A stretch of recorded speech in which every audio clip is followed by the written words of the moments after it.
کیا کیا تو کہا مولا تیرے لیے کیا؟ فرمایا میرے لیے یہ ہے تو نے میرے محبوب کے دوستوں سے میرے لیے دوستی کی کہ نہیں کی،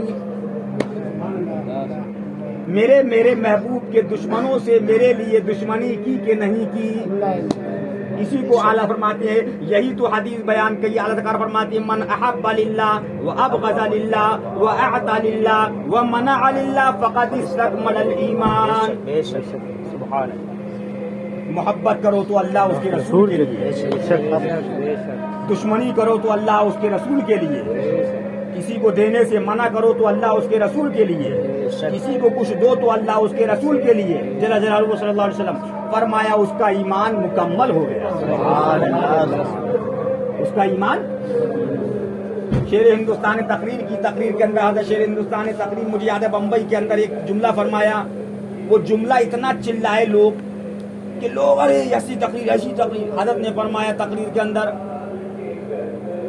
کہ وہ بڑا دیوبندی گستاخ رسول کعبے شریف کے اندر طواف کعبہ کرتے کرتے مر جائے تو جہنم میں جائے گا،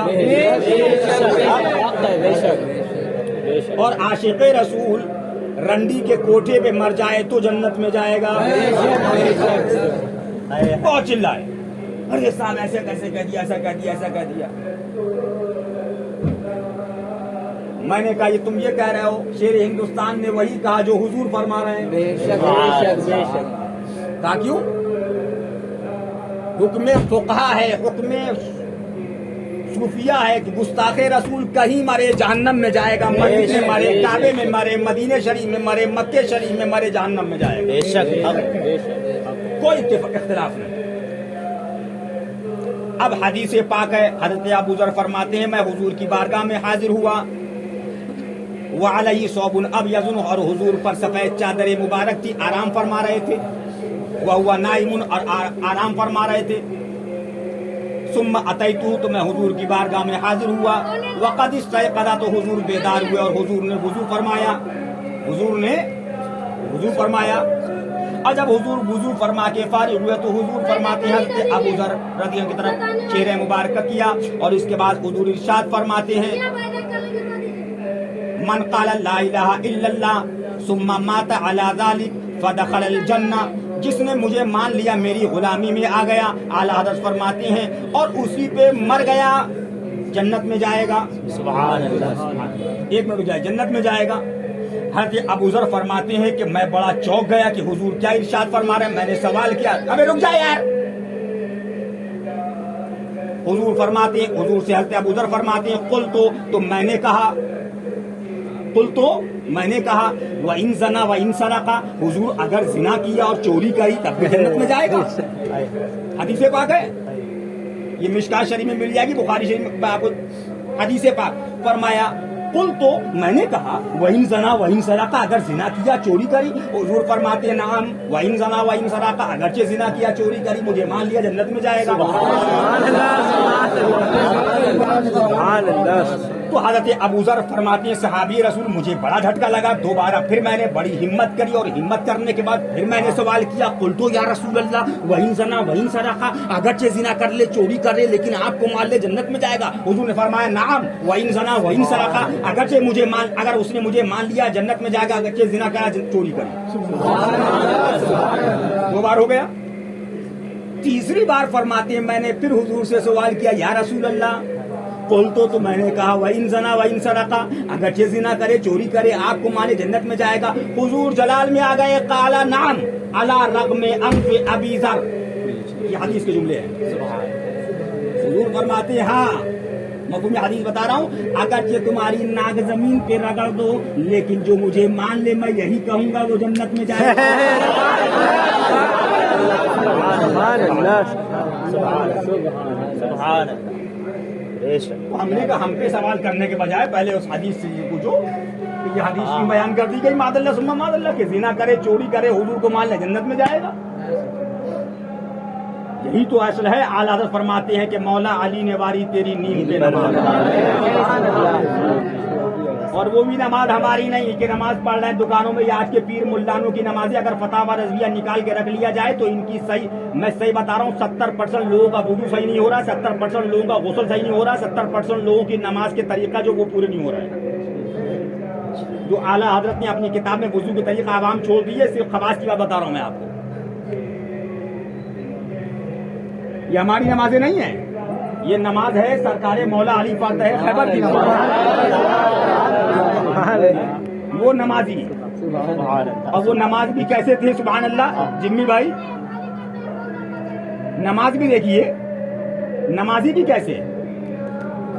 وہ نمازی فاتح خیبر کہ بدر میں تلواریں چلی نہیں رکے، احد میں تلواریں چلی نہیں رکے، خیبر میں تلواریں چلی نہیں رکے، یرموک میں تلوار چلی نہیں رکے، جنگ کے میدان میں نہ روک سکی نماز سے، تلواریں نہ روک سکی، گرمی نہ روک سکی، سردی نہ روک سکی، لیکن حضور کی بارگاہ میں ہے، حضور کی نیند میں خلل نہ پڑے رک گئے. تو پوچھا حضور کیا ماجرا ہے؟ خیبر میں تو آپ تلوار چل رہی تھی، نماز پڑھ رہے تھے، لیکن نماز کا ٹائم جا رہا، وہ بھی نماز حافظوا علی الصلاۃ والصلاۃ الوسطیٰ، حفاظت کرو نماز کی، خاص کر بیچ والی نماز. فرمایا فقہا فرماتے ہیں اس سے نماز عصر مراد ہے. فرمایا ایک طرف نماز ہے ایک طرف جانے نماز ہے. سوچتا ہوں کہ نماز ادا کروں، دل کہتا ہے کہ جانے نماز کی نیند خراب نہ ہو. کیا کہ سبحان اللہ. صوفیہ فرماتے ہیں کیا حضور کو نہیں معلوم تھا علم ماکانہ وما یکون رکھنے والی ذات کہ سورج غروب ہو رہا ہے، سرکار مولا کی نماز جا رہی ہے؟ فرمایا یہ مولا کا امتحان تھا کہ کس کو چھوڑو گے اور کس کی طرف. نماز چھوڑ دی، نیند مصطفیٰ میں خلل نہ آئے. جیسی نماز کا سورج غروب ہوا، جیسے سورج غروب ہوتا ہے ادھر حضور نے چشمہ مبارکباد، امتحان مکمل ہو گیا. کیا ماجرا؟ حضور نماز چلی گئی. نمازیوں کے امام فاتح خیبر، ذرا غور کیجئے. تو حضور نے یہ فرمایا ارے نماز تم نے میری نیند کے لیے چھوڑ دی؟ نہیں، مسکرائے، فرمایا رک جاؤ، اشارہ کیا. پڑھیے سبحان اللہ.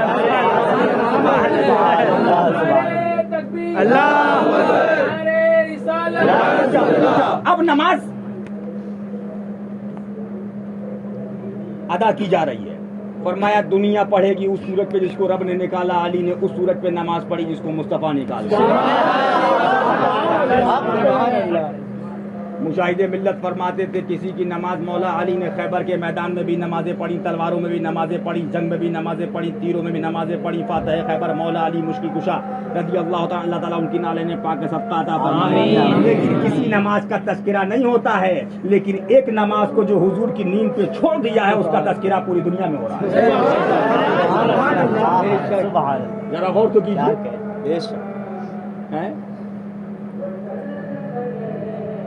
مولا علی نے واری تیری نیند پہ نماز، وہ بھی نماز عصر جو اعلیٰ خطر کی.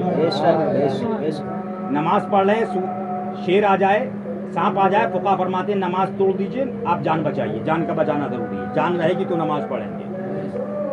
لیکن غار کے اندر حضرت صدیق اکبر تشریف فرما ہے، سارے سوراخ بند کر دیے، ایک بچا ہے. مشیت ایک دیکھیے، کپڑا ہی اتنا نہ بچا کہ ایک بھی، سب بند ہو گئے لیکن ایک بچ گیا.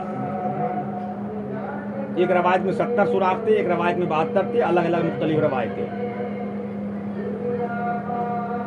اب اس میں صاف ہیں، وہ دیکھ رہے ہیں کہ نبی خاتم النبیین آنے والے، لیکن دیکھ رہے تھے کہ جان چلی جائے گی اور جان کا بچانا ضروری ہے. لیکن وہ یہ دیکھ رہے تھے ایک طرف جان ہے اور ایک طرف جانے جان ہے. اللہ کی سرتابہ قدم شان ہے، انسان ہے انسان کو انسان ہے. قرآن تو ایمان بتاتا ہے انہیں، ایمان بھی کہتا ہے. حضور کے لیے فرمایا جا رہا ہے کہ قرآن کہہ رہا ہے میری جان ہے. یہ ایک میں کیا، اعلیٰ فرماتے ایک میں کیا صاحب قرآن کو شہا، ایک میں کیا صاحب قرآن کو شہا، لاکھ مصحف سے پسند آئی بہار آج. یہ شعر میں نے صوفی صاحب سامنے پڑھ دیا، فرمایا بیٹا خاموش رہو، شریعت کا تالا ہے. اب اعلیٰ حضرت کا شعر ہے، ترجمہ ہے یہ صفت کا، قرآن پاک ترجمہ ہے یہ صفت کا اور یہ آئینہ ذات، ترجمہ ہے وہ صفت کا اور یہ آئینہ ذات، ارے کیوں نہ مصحف سے بھی زیادہ ہو وقار عارض۔ آپ پیجئے، میں نہیں پیوں گا، میں بھی چائے پیجئے۔ کیوں نہ مصحف سے بھی زیادہ ہو وقار حضور کی ذات۔ بات مقصد یہ ہے کہ فرمایا کہ انہوں نے کاٹ لیا، زیارت کرنا تھی، تو فرمایا سرکار کی چشمان مبارک باغ میں، فرمایا کیا ماجرا؟ فرمایا حضور یہ معاملہ، تو یہ نہیں فرمایا تم نے اپنی جان دے دی، فرمایا لاؤ لعاب دہن لگایا۔ صدیق بلکہ غار میں جان ان پہ دے چکے، ان پہ جان دے دی صدیق اکبر نے، حضور پہ جان دے دی، اور مولا علی نے ان کی نیند کے لیے نماز قربان کر دی۔ صدیق بلکہ جان ان پہ دے چکے اور حفظ جان تو جانے فروز غرر کی ہے۔